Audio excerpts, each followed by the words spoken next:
Good afternoon, everyone. My name's Antara. I'm also known as DJ Antara. I'm here hosting a beautiful panel today. We're going to be discussing queer activity and LGBTQ plus representation and creative expression in the industry. With me today, I have panelists Anwesh Sahoo and Reyansh Naarang. Reyansh, go Just ahead, go ahead. Hi guys, I'm a non-binary artist. I use they them as my pronouns. I am essentially a law student, but I work as the head of operations at the Safe Space Project. We work for ending gender-based violence and working towards ending intersectional violences that takes place in our safe spaces, where we currently provide mental health and legal aid. That's wonderful. That's really wonderful. And Anwesh? Hi, everyone. A very good afternoon. I'm 𝗦𝗃𝗀𝗃𝗀𝗃 Sahoo. My pronouns are he, him, and his. And I think I am most popularly perhaps known for being Mr. Gay India 2016, but I'm also an artist. I'm an NFT artist, and I work in the game designing and development industry. And a lot of my work specifically revolves around, a lot of my personal work specifically revolves around bringing in, representation for queer, femme, folks, non-binary folks, and trans folks through my artworks to bring in a more dignified and empowering conversation around the representation of the queer femme folks, because let's just face it, we haven't been represented really well in popular media for a very long time, and I think it's the need of the hour to bring in to change this conversation by artists like us, one artwork at a time. So yeah, that's me. Very well said. Very well said. Thank you for your introduction. Well, I am a full-time corporate boss. I work in customer advocacy, and by night I turn into this, I think one of the only openly lesbian DJs in the country. And outside of that, I am a full-time dog mom, a very dedicated partner, and I am an LGBTQI plus rights activist. And also very unapologetic. Lovely, love it. As one must be. I love the energy that we are as the trio that we are on this panel today. So without wasting any time, I'm just going to get into what this panel really stands for. The panel today is about exploring the increasing and profitable avenues for creative careers, LGBTQ plus representation in the creative fields, the challenges faced by LGBT plus creative professionals, and it could be an opportunity to spotlight the inclusive practices us or our organizations have been involved in creating safe spaces for the community. Okay. So let's start off with this. I'm going to go ahead and put a question forward. You can take turns to answer this, and we can have just an open discussion. All right? Perfect. Cool. So let's start with the representation.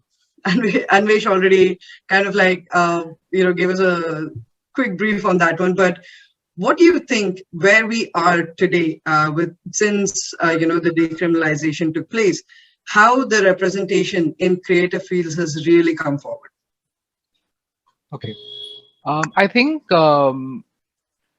since Section 377 was read down, I certainly see a spike in the interest in a lot of different companies and brands to collaborate actively with queer artists. But I certainly also believe that a lot of the brands are also doing it as a form of performative allyship, and it's really not, what true allyship should really be. But I think let's also, I would definitely like to touch upon, a little on the brands who've also been quite inclusive even before Section 377 was read down, because there has been a lot of work that has been done by a lot of human rights activists, equal rights activists, and a lot of brands who've tried to sort of create a more inclusive atmosphere in a lot of ways, and that is exactly what has led us to Section 377 being read down, and then a lot of companies pitching in and understanding that pink economy is huge and you have to tap into it, and you have to do it because, well, it's going to make money for you. So why not leverage that? And I think in some ways, every time I go into a collaboration with a specific brand or a company, I acknowledge the fact that a lot of them will not know what even performative allyship is really about, even though they are the ones who are practicing it in a lot of ways.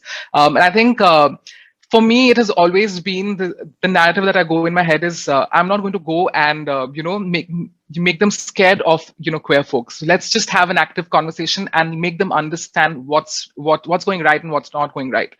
Because many a times what happens is a lot of cishet folks, they become a little intimidated by queer folks because they're just like, oh my God, what if we say something wrong? We're just going to offend a lot of people. And I understand that sense of fear.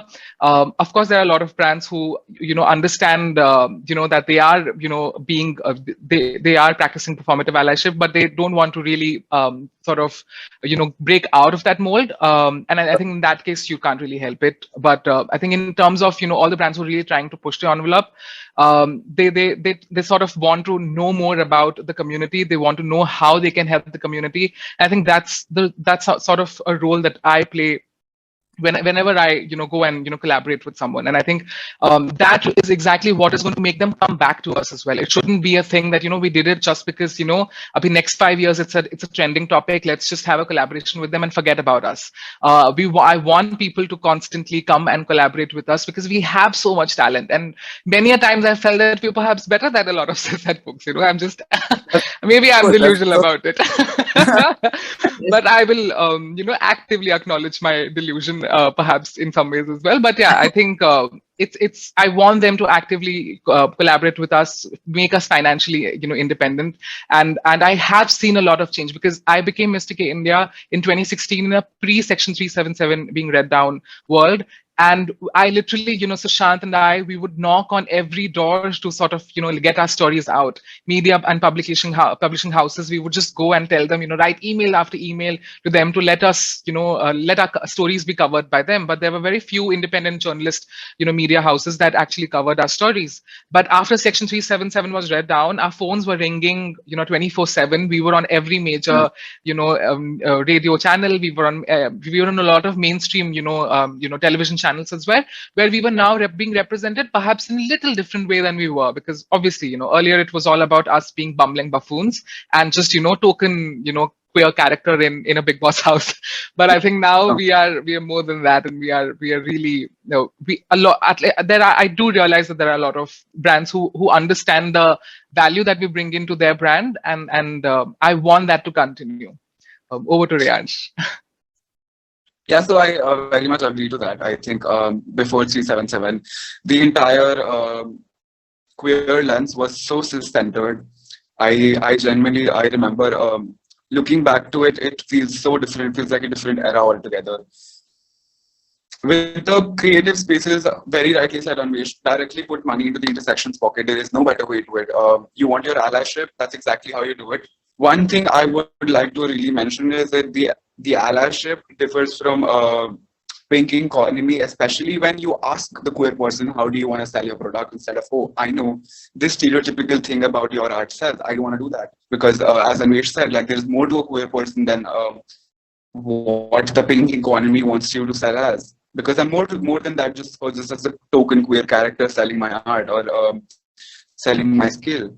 Because I'm a person first with art, and often better. And I'd like for spaces to acknowledge that, yeah, we would like to hear from the queer person as to how they approach their art, and how they would like the general public to approach their art. Because for the longest time, queerness has been fetishized. It's been looked upon as looked down upon. It's been treated as like a form of mimicry. It's been treated as like a form of humor, which is not true. Which has just been an acceptable light for success, which we have never agreed to. Which we were put under that light, and I think that has impacted a bizarre amount of artists, because the first queer impression we get is some form of humor. Like, that's there's a person first that we would like everyone to acknowledge, and that's a very human thing. It's like, it's not something you ask like a brand ki, oh yeah, like we would like the narrative to not go this way. We would like, oh, we're a person first and then we have our art and it should center that. Most times when these pink capitalist campaigns, they often do this thing. They would want to have a partner around. They would want to focus on how your gender expression is, which I think is really lovely, except it reduces us to that, which we're not. Like a queer person is still equally an artist with or without a partner, and the pink economy should not reduce a person's love interest to what their art sells, because their skill speaks so much more about them. Really well said. The fact that you spoke about how people want to paint a certain picture every time we talk about queer performers or our representation. You nailed it on the head, Reyansh. And Anwesh, I think you actually brought me to my next question in the way, with the passion you spoke about this, is that how has having this outlet, having a creative outlet actually helped both your journeys? For me, for example, I've been a DJ for as long as I can remember. I was 15 when I first started DJing. I was so young, I wasn't allowed to play in a nightclub really, and I had to do this on my own. While trying to figure out that journey, I have personally been kind of sort of told that you need to look a certain way, you need to have an image of, a very feminine person. And of course, you can understand where that leads to. Yeah. There are casting couches that I had to deal with. Not that I personally went there, but it just was thrown at my, in my way. And I was just like, when did this art become about what I look like and not what I do behind that console? And, so much later, today, the day the section was taken down and decriminalized, and I don't know how many gigs I was offered. And same kind of places that said, oh no, but we want you to look a certain way. We want you to do a certain type of music and all. Today, thanks to some really, really great brands, and you know who they are, we have that space. So my journey has changed. Like today, when somebody says, oh, DJ Antara, everybody knows, oh, she's that famous queer artist. She's with, associated with XYZ brands, or we have seen her at these prides. It's been such an amazing journey since that day. How's it been for you guys? I mean, yeah, sorry, go ahead. Reyansh, go ahead. I'll follow up. No worries. So, personally, I think the entire queer movement shifted from really tried upon shifting the lens from looking at queer people as like a subject of humor, especially centering cis queerness, because cis queerness is something that has always sold in pink economy. Cis queerness is something that has not made people question, that has allowed cis-heads to allow sit in a comfortable bubble. Okay, this is where queerness ends. And but as a non-binary person explore spaces as an artist, I see, oh, there's an entirely different side of it that cis-het lens does not want to see or observe, which I have found like one of my favorite artists throughout the community are NB folks just doing art about gender expression, doing art about, oh, this is what we feel like, is queer culture. This is what we feel about that we bring to the table, and it's top tier, except it won't be highlighted until it's put in a cis lens or under like a fetishized lens, which is either way. This is not the kind of choices an artist wants to have with their art, pursuing and trying to get exposure from it. Like this is, I wouldn't want to have to choose between, oh, do I want myself or my art fetishized in order to sell my art, or do I want to pass it on to the next cis queer person? Right. I think Reyansh, very important things for all of us to reconsider and think about and talk about more. Thanks, Reyansh, for really sharing that. Anwesh, please. Yes, I think Reyansh has certainly hit the nail right on the head when they speak about cis queerness. I think it's, to a lot extent, it still continues to be the only kind of queerness that is widely accepted in the mainstream. And I really want queer folks to be to be part of the mainstream, ideology and the mainstream conversation, because otherwise we're not doing the job well. Every time we talk about, the Pride Month celebrations that happen every year, you see a lot of brands coming with all these beautiful rainbow-colored clothes. Of course, you will come up with these beautiful merchandise because it sells well. But then you have to, how can you, bring in all this, merchandise, but not take in, non-binary representation, trans representation, queer femme representation, or other kinds of representation from the community, which is beyond the cis queer spectrum. That to me is extremely crucial, because otherwise, if you're not elevating the most vulnerable in the community, we're not doing it right. And I certainly feel that yes, there has been a spike, obviously, as you've already mentioned, Antara, that you get all these gigs that you were finding so difficult to get in the first place. And I totally acknowledge the fact, because I have been under the roof for quite a long time, thinking that maybe if I work hard enough, I will also get the right kind of work. But I realized it the hard way, that I have to work doubly hard as my cishet counterparts to get the same gigs that they have been doing for such a long time. I have been working as a freelance illustrator for a good 8 years now. I started out when I was 18. I've been drawing all my life, but it took me almost 7 years, and it took me for almost 5 years after I won Mr. Gay India to get the kind of modeling gigs that I wanted to get, to get the kind of brand collaborations that I wanted to get, and the kind of art projects that I wanted to collaborate on.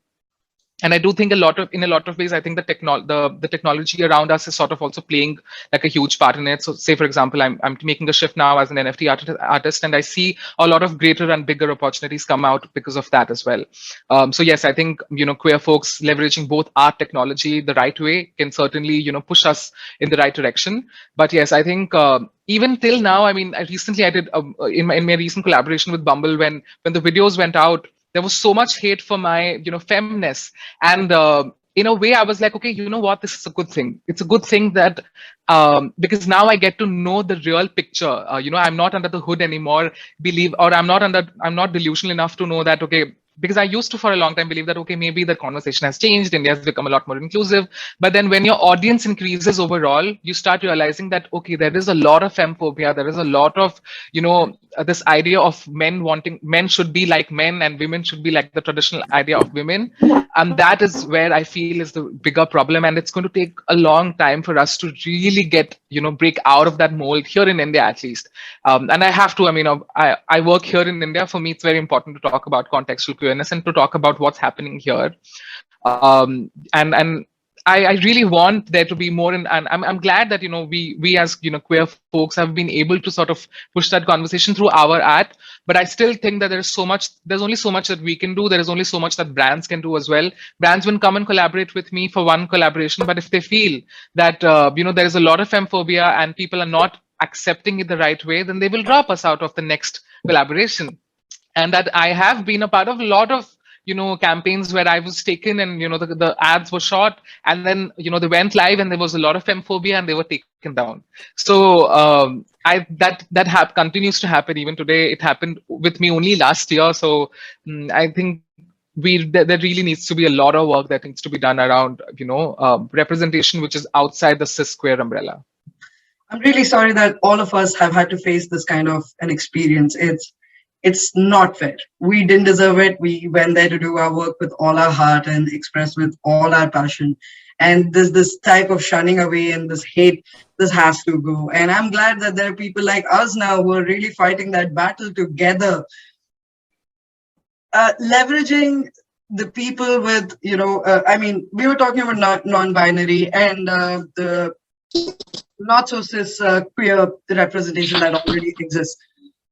What do you think, both of you, what do you think should be the right steps or kind of education or practices that we as a community start to educate our cishet, folks and friends and family out there, our organizations where we belong right now?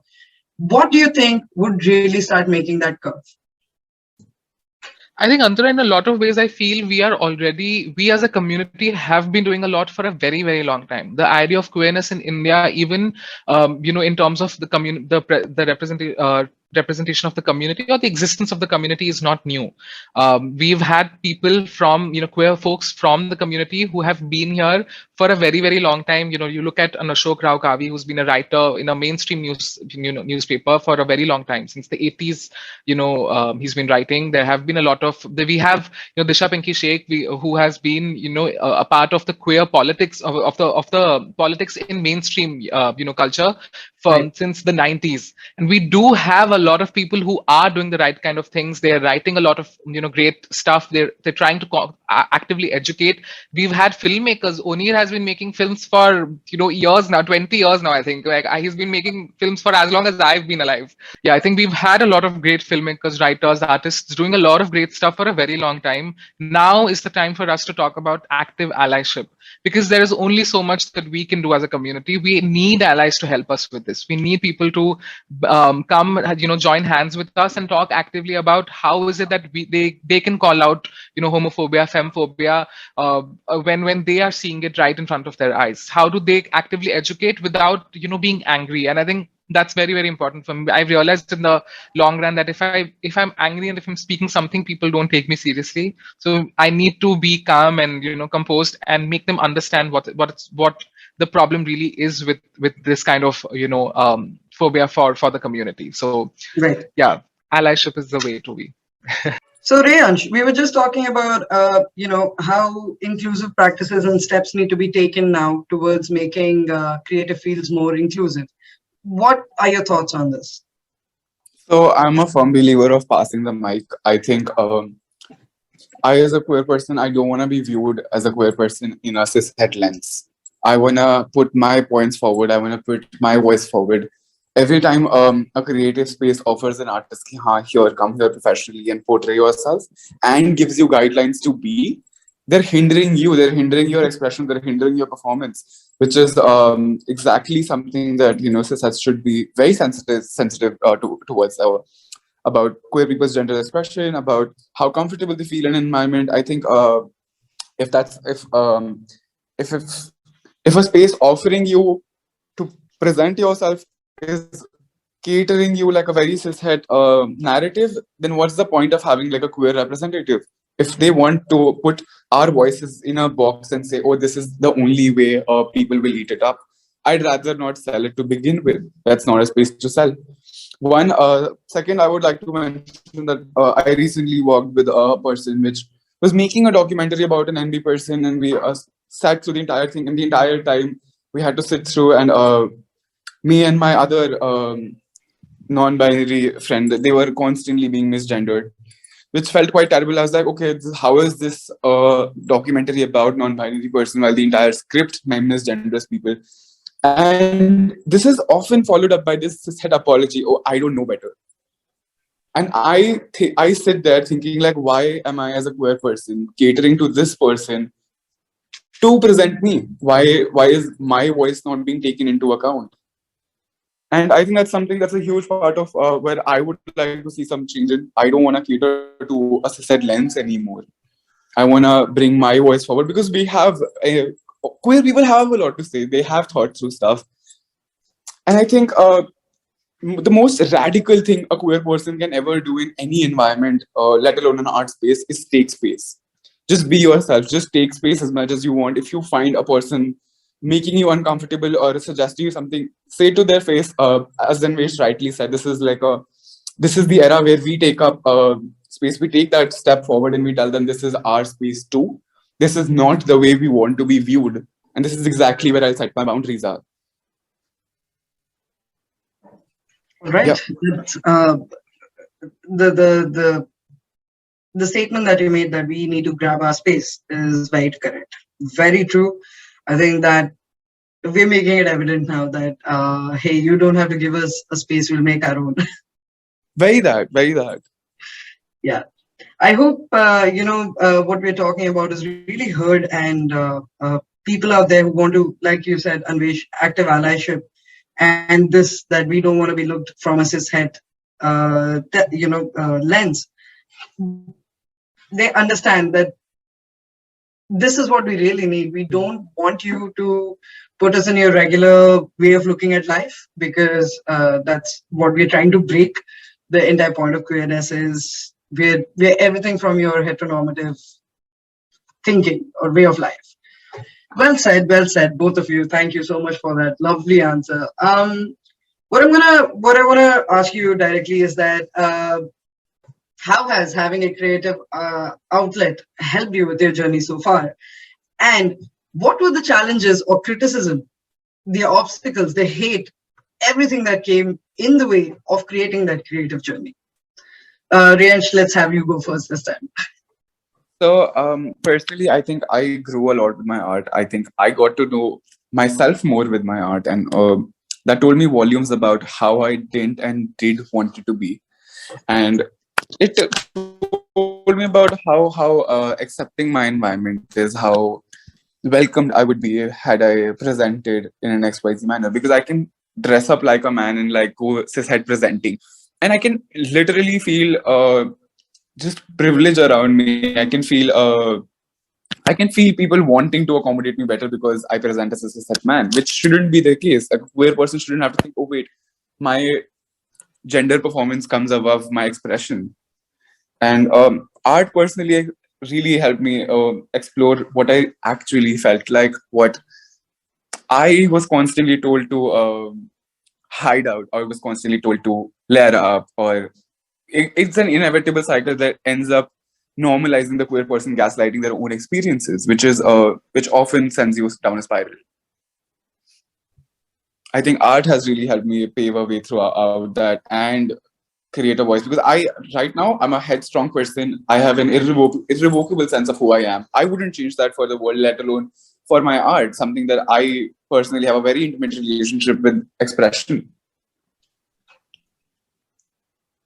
And what about the criticism and the hate that came along, this journey? How did you deal with it? And, what would you want to tell our, viewers today? Like, how do you deal with these things? I think a huge part of being queer is shutting down the voice of society in any form it comes. It may come through some a really uncomfortable social hints from your family, your associated friends.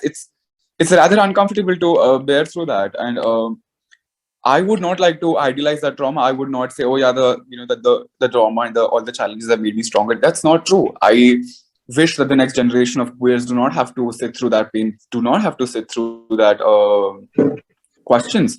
I don't want a queer person going on about their inner monologue about how traumatic it was to create a space for their art and for their expression.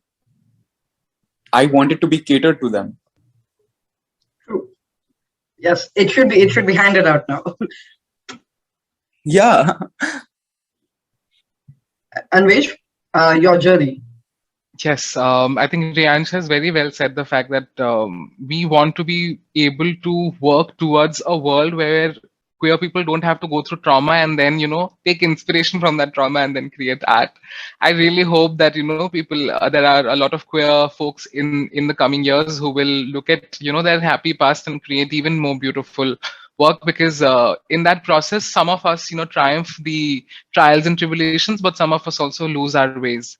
And I have seen so many of my queer friends, I've lost out on so many of my queer friends in the past years because of the trauma that they've been through, the kind of depression that they've dealt with. And not everybody has the same DNA. So to have this narrative that, oh, you will just fight it out, you will just figure it out, is a very problematic, narrative to have. I've had a very, very, tough childhood in terms of social acceptance. I was never accepted at all. I am a very femme representing person. My gender expression is androgynous, and I have never put up a facade. And it irritates me to the core when someone comes up to me and tells me that I'm trying to be extra feminine, I'm trying to be this and I'm trying to be that. You are going to tell me who I am and who I want to represent myself as. This is who I am, this is who I'm being, and then you are questioned. When I'm being myself, I'm being questioned for being who I really want to be, who I really want to be celebrated as. Right. So I've had to go through this all throughout my childhood, and then around my teenage years was when I realized that, okay, through my art I can actually channelize all that irritation and all that frustration and create something more beautiful.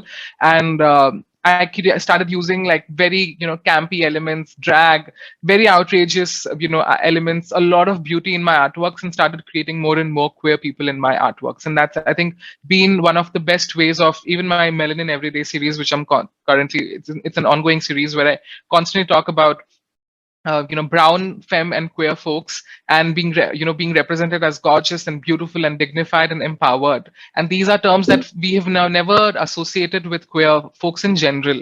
So Yeah, I want, we were shown Fair and Lovely creams. Yeah. yeah, Yes. Oh, that's exactly.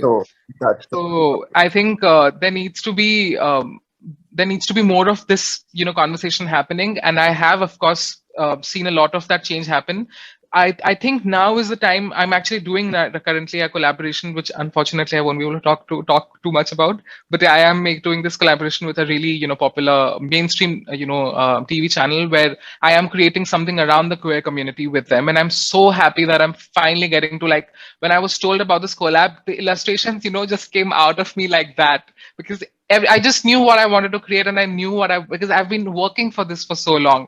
I think NFTs have been another space where I've constantly, I continue to create what I want to create. I don't have to create what, a lot of my clients do happen to be, the cishet population. And I love creating stuff for them, but there are times when I really want to create something just for myself and the way I envision my, our community. So very, very grateful that that little transition is happening, and I'm here, alive to, see that happen right in front of my eyes. A lot has changed in these last few years, but there is genuinely so much more that has to be done. We have to acknowledge the fact that queer femme folks, non-binary folks, trans folks are actively misgendered, are actively considered as incomplete individuals. Are you a he or a she? These are questions just so just downright offensive, and they need to go.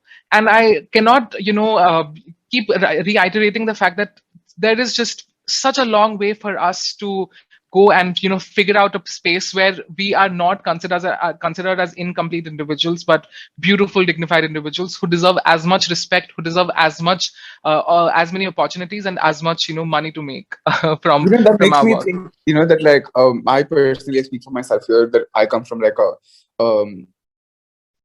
a caste dominant background. Like I'm from like a bizarre amount of privilege. People coming from like intersectional caste backgrounds, from intersectional religion backgrounds, I cannot begin to fathom how difficult it must be for them to create space in a country like this. It's like doubly hard, Binny. It's like 3 times the more effort. It's just.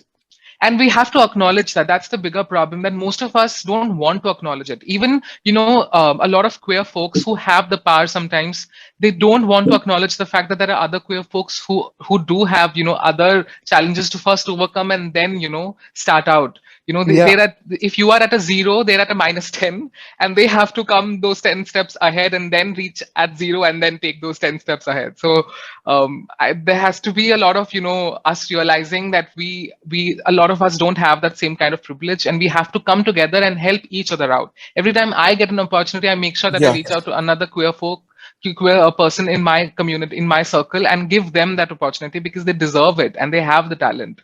So I completely agree with that. I'm always on the lookout for, new queer DJs who want to come into the industry. And I was like, please, I will give you that platform. Just show up. Absolutely. But yeah, I guess all of you are right. They have bigger challenges to deal with before they can come to this platform. And we have to acknowledge it. Privilege is good, bad, ugly, all in the same breath. Yeah. If you have privilege, use it to somebody else's advantage. Yeah. I think that's the only approach. Yeah, I believe that's the only approach we should be taking. Queerness has always been intersectional, and if we are not representing the intersections, we rightly should believe so that no one else is either. The job begins with us. The job ends at everyone. The process is the bigger journey. Yes. And I just want to add, while we are in that journey, I think we as a community have to, I know that we are fighting, and we are fighting for so many things on an everyday, but somewhere in this journey, I think we're forgetting the room for dialogue. We have to create that again. We will only be able to educate people when we give people a chance to actually ask that question. So, I genuinely believe that dialogues actually coexist, because when we approach queerness from a cishet lens, we often end up around these really uncomfortable questions, but where do we learn this stuff from? To which I respond, there are like a bizarre amount of people living their truth, speaking their intersectionality out, comprehending it for you, how it impacts their life. I think the job comes down to how well are we listening? How well are we listening to intersectional caste backgrounds? How well are we reciprocating that? Because a lot of times I see, other Savarna fellows, they just uh, taking up space and speaking over intercaste backgrounds, artists, queer folks, whatnot. I feel like the where privilege struggles is listening, because there is always a person living their truth, running their narratives. It's a Google away, literally that. And I think if we do a better job at listening, we will be able to deliver better, deliver what they exactly want, than rather than catering. Oh, what a bunch of upper caste queers think about. Oh, this person would want this. I think passing the mic is a big part of representing art, representing queers, representing community, and I think that's a very important step. Yes. Well said, well said. That is true. I think again, I'll go back to saying that I think the room for dialogue is for everyone, not just the cishet counterpart of us that want to learn. We have so much to learn among our own selves, and it's a very long journey. And yeah, let's keep it going. What do you both have to say about identity exploration and creative expression? How do they go hand in hand? I think that is my favorite question for the day. For me, it has been an ongoing process, to be very honest. I think when I earlier, came out to myself, I was around 16 when I understood that, okay, the way I feel and the way I feel towards men is not going to go away, that it's not a phase, that it's going to stay with me. And, my femme representation is a very huge part of me. And it is not everything about me, but it is definitely, an important aspect about me. And it was a step, step by step I went ahead with understanding who I am. It first came out, when I first came out, it was all about my sexuality, understanding who being a homosexual person is. And I don't think there was as much conversation around the entire spectrum as well around the time I had come out. And then slowly and steadily there was more and more there were more and more conversations around gender expression and gender identity. And I'm so glad that we at least live in a world where we have access to the internet, where we can go and find at least references, points of references in other countries as well as in our country as well, which is very, very important. So the more I understood myself, the more I understood my gender expression, the more I realized that androgyny is exactly is what I'm more drawn to. The more I acknowledge the fact that I am a femme person, and I need to be respected, and I need to be looked at under a dignified lens. That's when my art also sort of started evolving and becoming more mature and more inclusive of everybody. And to now, to an extent where now a lot of my artwork is all about the community, and it isn't as much as about me. It's about everyone. So yeah, it has to be a journey, and I don't think it's going to end here. It's going to miles to go before I sleep. So it's going to constantly keep evolving, and there's going to be more and more things that I come across in my life, the more different different phases that I come across in my life, relationships as I explore. All of that is going to become eventually a part of what my art is going to be. So that's my creative and exploration. That's how my identity exploration really works. I think there is so much more that I also still need to explore in terms of my gender expression, because it's still, there is only so much that you can do. I live in Haryana right now. I don't think I can wear whatever I want to and go out in the open. That was never the case even while I was in Delhi. Like every time I would take my heels with me in my bag and wear it only inside the college. And before I take the auto back home, I would take the heels off and I would, wear my regular sneakers and come, because I knew that it was going to be very, very uncomfortable. And I think people don't understand that this is not vanity. This is not some cause. This is our life. And that's what is the bigger problem here. That, and I think what we do, for example, what something that is our life, if someone else from the cishet community does it for like once, it becomes so cool, it's so edgy. But for us it is our life. And when we do it every day, it becomes funny and Yeah. weird and obnoxious. Well, Um, it becomes extra. What's yeah, totally. So What's that funny to needs to me is go. that like the society rather take the approach. Sorry. Go ahead, Reyansh. So what's funny to me is that the society rather takes up this approach. Oh wait, you chose to like pick up these three fem things today, wear it today, and endanger yourself. It's actually quite bizarre that why is your approach not that? Why is me picking these three fem things today endangers me? I was actually gonna get to that. When we talk about creative expression, even though there has been decriminalization and there has been various attempts from various parts of our country, be it the government, be it the high court, for example, what's happening in Madras, it's beautiful. And among us, people with privilege, people who are able to go to a school, have access to the internet, we are doing what we can. But to be honest, even today, when you take public transport, for example, how Anwesh said, a city like Delhi or Haryana, or just imagine something even further from a tier 1 city, right? That fear mongering has not gone away. I think I personally have understood that through my art because growing up as a queer child with all this cis conditionings, I felt like an open shell that like, okay, like, that I cannot present certain way, but I can still paint. And it was through my art that I realized, oh, my identity is deeper than I thought, that like, this is not where it ends. Which makes perfect sense to me. I think over the years growing up with my art, I realized people used to question, why does your art often figure encompass these femme figures, these women, or like these AFAB bodies, gross terminology, but regardless. And over the time period, I realized, oh, this is exactly why, because I've resonated with this on a more personal level growing up that I did not allow myself to be. I think it's the unconditioning that opened that space for me. So personally, I think my art came first before my expression. Before I could even observe, oh, I feel so deeply in touch with my fem sides or XY side. And I think I saw it on paper first when I used to paint. So at high school, I felt like an emptying a shell outside. But also, I did not just explore my identity through my art. I think it also sensitized me to the fact that like, oh, I can only do this form of expression on paper, not in my life. Why is that? Which made me realize that like, in this society, it's not queerness that goes unnoticed. It's effeminacy. Effeminacy in men, non-binary people, whatever, comes out in this form of violence to these cis-het men.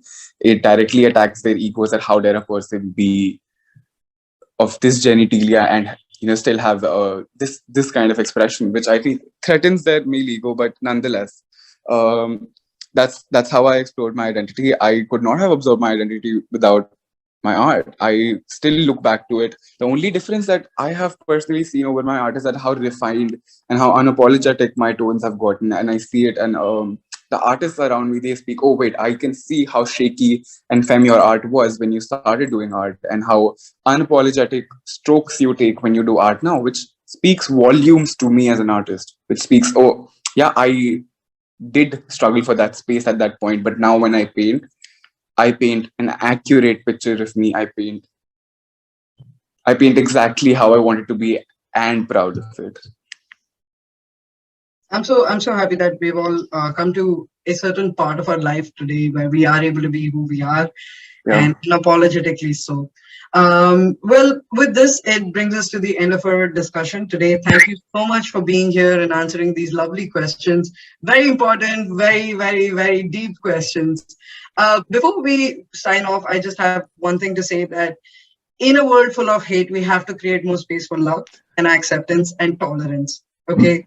Politics aside, we are human at the end of the day. Let's not forget that. Let's try to be there for each other, because that's all we really have to live for.